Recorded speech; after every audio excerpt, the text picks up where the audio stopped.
The Governor of the Central Province, Mr. Maitri Gunaratne. Very good morning to you. Thank you, Faraz. Thank you, and nice being back on the show. Indeed. And look, Duke Gunasekara is complaining, even 60 years of politics later, there's still things to be done. Do you feel a bit like that yourself in your job as the Governor? Yeah, a lot needs to be done for us, but what I can say is it is a pity that people like Mr. Colvinar de Silva, Mr. N.M. Pereira, Mr. Peter Kenaman, Duke Gunasekara, all of them join the the left parties instead of joining the main political parties in this country.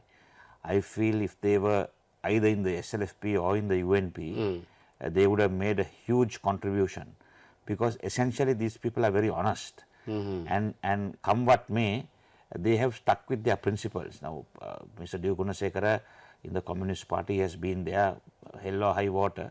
He has stuck there. So if we had these politicians in the mainstream political parties of this country, our destiny would have been completely different. Unfortunately, they were always parts of a coalition government, and no one paid any serious interest in whatever they had to say. But basically, they have been honest and very good politicians who have spoken on behalf of the country and not changed their political stance for a small pittance or a measure of pottage. And we see Mr. Gunasekara spoke about several conflicts. Yes. He mentioned the 1978 Constitution. He didn't mention the 19th Amendment, but perhaps that is the 19th Amendment to that 78 Constitution. Yeah. But he also mentioned the conflict between the leadership, the President and the Prime Minister. Yeah. And that, of course, has come about directly as a result of the 19th Amendment, hasn't it? Definitely. Because we have this sort of system where it's essentially possible for the Parliament to impeach the President. But if the President, as we can see through the what happened late last year, the President can't seem to change the Prime Minister if he's unhappy with performance. No, the issue was for us there the Prime Minister whom the President appointed couldn't get the numbers, and of course then the Supreme Court also decided otherwise. Yeah. But basically, I feel that when you tamper with the Constitution, even the 77 Constitution, why they had to tamper was because of the reign of Mr. Mahinda Rajapaksa 10 years. He started to tamper and increase his powers. So that was the 18th Amendment which was brought in, which was totally detrimental to the country. And then they wanted to, the Yahapalaniya government came into power saying that they are going to restrict the powers of the President, which this President was able to do. All of the previous, his predecessors, only promised that they are going to reduce the powers. Okay. But he actually and factually, within a course of 3 months, he reduced his powers by bringing the 19th Amendment. Right. So basically, a need which was necessary for some time was done during this tenure of this President Maithripala Sirisena. Right. So I think that was one promise. Although he said that they were going to amend the Constitution or amend the scrap the executive presidency. Now I feel that would have had to go before the a referendum. But what he promised was anything which doesn't need to go for all changes which doesn't need to go for a referendum. So that was done. That was done. So he was the only person who curtailed his powers after coming into office, right, to the bare minimum. And he got his party to support that. And he got his party to support it. Right. But now he finds himself in a position that he doesn't seem, or the road to his progress, to the vision that he had in terms of progress, is being he's almost operating like with one hand tied behind his back. Yeah, obviously, for us, because he was appointed with the strength of the UNP. Yeah. And this was basically a coalition government and a coalition arrangement. Yeah. He became the president because UNP was unable to, for the I think the second or the third consecutive time, was unable to bring in a homegrown product as presidential candidate. Yes, a UNP candidate. Yeah, a UNP candidate. Yeah. So they obviously had to go into some kind of alliance, and he was one person who at the height of the power of Mr. Mahinda Rajapaksa, who decided to challenge him, right, and who came out. But what do you think that his contribution has been? Well, for us, his contribution is one thing is, in 2014, he decided to challenge the Rajapaksa administration. Right. Where no one was willing, at that time no one was willing to do it because the Rajapaksas were all powerful. Right. And we were marching towards a dictatorship at that time. Right. With the 18th Amendment in place. Right. So he was one person who had the guts to stand up and come and fight it. So by that 2015, we were able to change the regime. Right. The Rajapaksa regime. Yeah. Which I feel, if they were allowed to go on, yeah, we would have headed towards a total dictatorship. Right. And you can see the media, the corruption. Yeah. I can't even believe it. It is 17 trillion. Yes, I think though that there's a slight mistake in that, because the figure. Yeah. The numbers, yeah. If you look at the numbers, it's actually 17 billion. Okay, 17 billion. Okay, yeah. fine. Because that's the thing. 17 trillion is no, I did try and send Singer a message yesterday. It must be a mistake. So 17 trillion is mind-boggling. Yes, and but even 17 billion is also mind-boggling. Yeah. So you can see that just to keep a few people happy, yeah. How they have squandered public funds. Yeah. Right? But I don't think during this period of the tenure of this president, yeah. anyone can point a finger where he has squandered this kind of money. Right. So basically for us, I feel with him there was zero corruption. Right. He stood up and he took the might of the Rajapaksas. He challenged them and he won the election. Yeah. Thereafter he reduced his powers, and yeah. Yeah, and he has been in his own way. He's been trying to bring in that level playing field, which the good governance Yapalane promised us. Yes, in terms of talking about his appointment, I know that he's. But what about all these commissions? Do you think they're good things or what? No. The commissions for us, at least, we'll say the bond commission. Yeah. Now the bond commission has bought out the culprits, and they have bought the evidence which they have against all these people. Yeah. But unfortunately, the commission report did not prescribe as to what needs to be done. Right. So that was a bit half-baked. It was a bit half-baked. Yeah. Now even the Yalanka commission, yeah. I mean, now he has put the commissions. They are independent, impartial commissions which have come out with so many facts about what has happened. But will those people responsible in all these different commissions, will they be held accountable? No, so that is it going to be left to the karma? I think no, that is totally unacceptable. Yeah. For leaving things to karma. Yeah. But I think in with regard to the Alanka Commission, yeah. There is enough material yeah. with regard to waste of public funds, yeah. and I think they should be prosecuted under the Public Property Act. Right. All of those people who have squandered the public funds should be prosecuted under the Public Property Act, and the AG should be able to file charges. Is it a good combination, Sirisena and Dapula de Oliveira?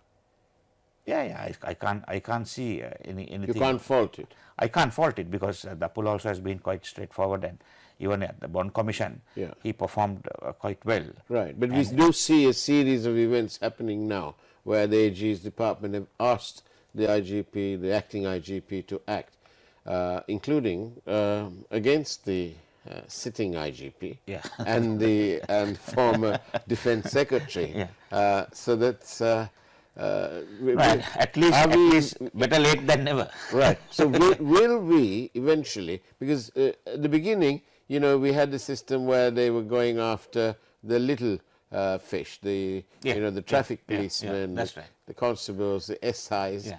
and then comes they went off to the SSPs and the DIGs, and now they've reached the level of IGP. Yeah. If this trend carries on, and if Mr. Sirisena is being can manage another term, or if he'll get another term, perhaps we may end up the way South Korea did, and where they've actually convicted and jailed five former presidents of their country. No, actually, for us, if that can happen, it is good. But I mean, being fair, during the last 4.5 years, things have been very, very slow, and I mean, hardly anything has happened with regard to corruption. I mean, it has to be accelerated, and at least now, with regard to the April 21st, the incident, the bomb blast, which some people who are responsible should be taken in, and some are saying, I mean, even the president is responsible, but the fact is, for us now, we'll say, you take a police station, OIC of a police station. Yeah. Right now, if he gets information with regard to a murder or some kind of crime, what he has to do is he has to take immediate action to prevent the crime. Right? And if that guy also says, no, I have sent it to my ASP and I'm waiting for instructions from my ASP, then crimes are going to happen ad hoc, and you know, there is going to be total lawlessness in the country. So I think even in this instance, where the IG and the Defence Secretary got this information, first of all, they should have acted forthwith and seen that the disaster or the issue is addressed and prevented. But what they do is they just pass the buck. They have been passing the buck, and government servants are very, very famous of passing the buck and not taking the responsibility. They want someone else to take the responsibility. As governor, and talking about you know, this conflict, seeming conflict between what the president wants to do and what he's being permitted to do by his prime minister, thanks to the 19th Amendment, which even the people who were involved in drafting it, like that Dr. Jayampati, now admit that they made a mistake. But it's almost too late, isn't it? Because after they made a mistake, it's like going to the supermarket and saying, I'm terribly sorry, I made a big mistake. Do forgive me. Yeah. But the laws are still in place. Anyway, in between all this, do you think that it's a good job that we have a president who is opposing these agreements with these foreign powers? No, for us, one thing is this. He has always acted in the best interests of the country with regard to these foreign agreements. Now, even the Singapore agreement, free trade agreement, it was he who objected to it. And now, even this new thing which has come, the SOFA, even the SOFA, I mean, he has publicly said that he's not going to sign it. Yes. Right? It won't happen under his watch. It won't happen. So, now these agreements, I mean, if you see the manner in which it has been slipped into the country, it's shocking, right? And the US, the ambassador to the US at one time, he comes back here as foreign secretary. Then he gets involved in this whole affair. He brings slips the agreement through the cabinet, and then thereafter he lands up. Then when president realizes it, that this is the culprit, this Prasad Karyavasam is the culprit, he removes him. Yeah. He removes him. Oh, right. And then he ends up, the guy who slipped it in, ends up with Mr. Karuja Asuri as his international advisor. Paid by the Americans. Paid by the Americans. So you can see how the operation is taking place, and they are sending even to the cabinet. It has been rushed.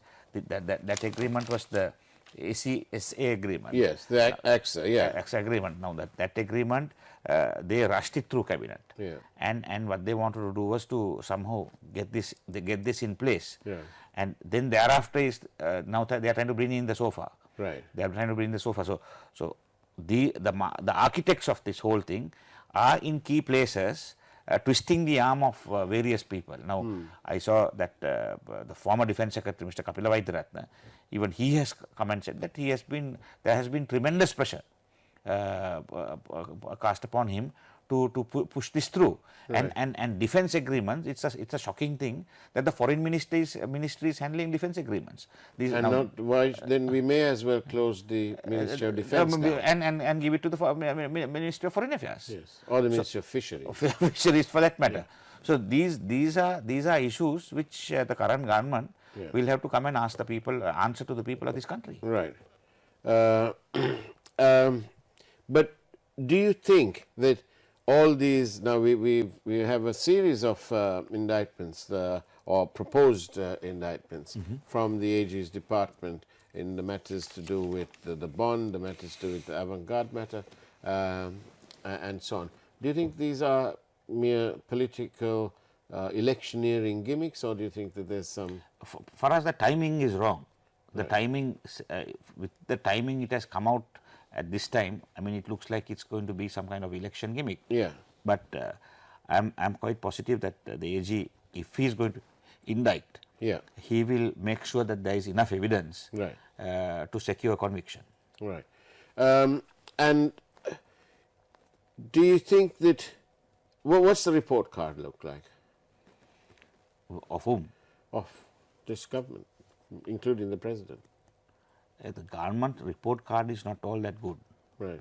Especially with regard after the bond scam, and all the other electricity, the coal scam, and when you take all that, for us, corruption, they have not been able to they have not been able to curb it, or I think they have encouraged it. Yeah. But the only person who had even tried to stop this was with regard to the bond commission, and the Lanka commission was the president. So I mean, not that his performance has been outstanding, right? But he has at least made an attempt, right, to bring some kind of well, order. He's certainly gone to areas where none before him have ventured. Definitely. But only thing is, I think. Due to the fact that he doesn't come from a Colombo background, right. he's been the like the beaten up kid in the classroom, right, at the moment. But there are positives, a lot of positives to what he has done. I mean, personally, I don't think he has been corrupt, or he has espoused this family, all the family members to come and take positions and things like that in this administration. Or his friends. I mean, I know that his brother is at Telecom, and he's apparently most capable of handling that position. Right. But other than that, I mean, the previous regime, it was a full family rule. So will you take no corruption, no family rule, and then he has been involved in a lot of environmental activities and pro-environment, because one thing is, for us, we must realize is Sri Lanka needs to be kept green and environmental friendly. So he has been very positive towards ventures like environment and things like that. Right. And then restoration of democracy. Now, if you take the freedom people are enjoying, and even the media freedom, I mean, I don't think there has been any person, any politician who has been defamed so much on Facebook and on various other media devices like the president, and he's quite cool to the whole thing. Right. He accepts it in the true spirit it is intended, and he's boxing on. As a lawyer, and if you can put your position as governor to the side, but as a lawyer, what would your interpretation be as to when this term finishes or starts? Would it be with the beginning of the 19th Amendment? I of course feel for us it should be at the beginning of the 19th Amendment. Right. I feel. But I don't know, the Supreme Court has already decided in a previous case where the President has sought some kind of interpretation. Yeah. So I have not had the time to go through that before I came for this program. So I feel that that has been already decided, and the term will end by October, and the new election will have to be held by December. That's what I feel. And what next? Well, how does this impact on what you've been doing? You've said, you've been on record to say that you've done up in your area. Yeah. You've done more than what has been done in several years. Correct. Correct. And how is this looking in Kandy and so on? Well, for us, if you're talking with regard to elections and whether the elections are going to stop the process or stall the process or slow the process, I don't think it's going to stop the process or stall the process. It won't. I won't allow it to happen. Right. Elections can come and go, but the government must continue. People must be served accordingly. Yes. So we are fully geared to. Elections is only people voting at an election. Presidential candidates will present themselves to get the vote. But I don't think the government machinery needs to stop, and government officials need to go and do election work. But in the central province, certainly that's not going to happen. We are going to work as usual. Work as usual. As usual. And are you going to? What's the? You travel about as governor. Yes. You must be getting back feedback from the common man. Yes. What are they saying about these foreign agreements? Well, they're totally against it, and they always ask me to tell the president to stop this. Right. So they have some kind of faith that he will intervene and see that nothing against the country will happen. Mm-hmm. And unfortunately, it has never been the hallmark of the UNP to be against the country and against the interest of the country. But unfortunately, this administration has been they are synonymous with doing various agreements and things which are against Sri Lanka and its interest and its people. So therefore the UNP is going to have a very hard time to canvass for themselves, because they are perceived as a party which is doing things which is against the interest of Sri Lanka. So that's a very, very sad indictment. But this you are getting feedback from ground level. From ground level. What they say is the only person who will put his foot down and stop an agreement like this is the president, and all of them are saying ask the president to stop it. So in a way, they are also saying, without saying it, that they want the president to carry on. Well, I don't know whether they convey that message. Right. But they seem to have implicit faith that he will not do anything against the interest of the country. Why do you think this is happening now? Why are they trying to sell our sovereignty? For us, I feel that they think that the Americans can put a puppet president or prime minister in power, and that's what they want. They want a puppet president or prime minister in power. So having messed up during the last 4.5 years, they feel it is difficult for them to go in for an election, and that's why they have not held the provincial council elections, and that's why they delayed the local government elections, which they got the UNP got a licking. Yes. Right. The newly formed Port Tour was able to win about 75% of the councils. So now the last resort is resorting into agreements of this nature and getting some foreign power to put in a puppet as a president here or a prime minister, and for that foreign power to control the country. But that was sort of evident when you looked at the Singapore FTA, because the cabinet did ask that after it being sent to the AG, they wanted it to come back to cabinet for final sort of decision. Ratification. Yes, but instead of that, Malik Samaravikrama went ahead and signed it. So that whatever they do for us, they have done it against the interest. Why do you need to slip these things through? Why do you see even the Singapore FTA, even the SOFA, it hasn't been they send it to the cabinet without a single translation. Yeah. And I think a bulk of the members of cabinet would be very comfortable reading it in Sinhalese rather than in English. Indeed. So they send the cabinet paper asking for approval hurriedly in English. So why do they need to resort to this kind of tactics? Because it is all in the anticipation that they will be able to get someone to come here and prop them up to hold power continuously without going for any kind of election. And do you think that this will be one of the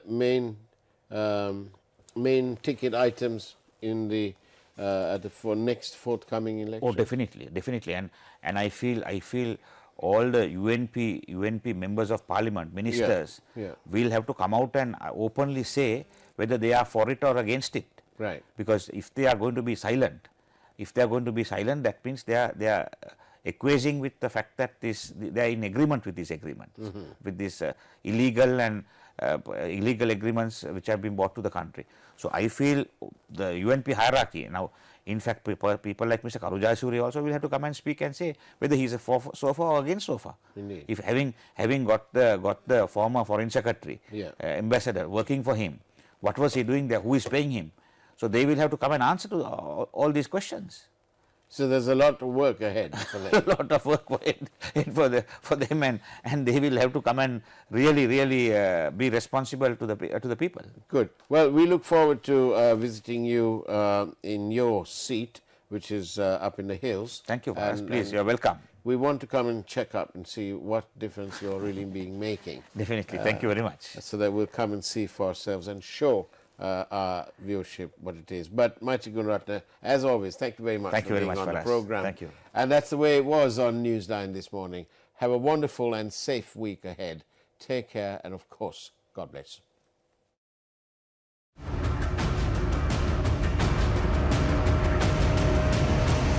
News First, Newsline with Faraz Shaukat Ali.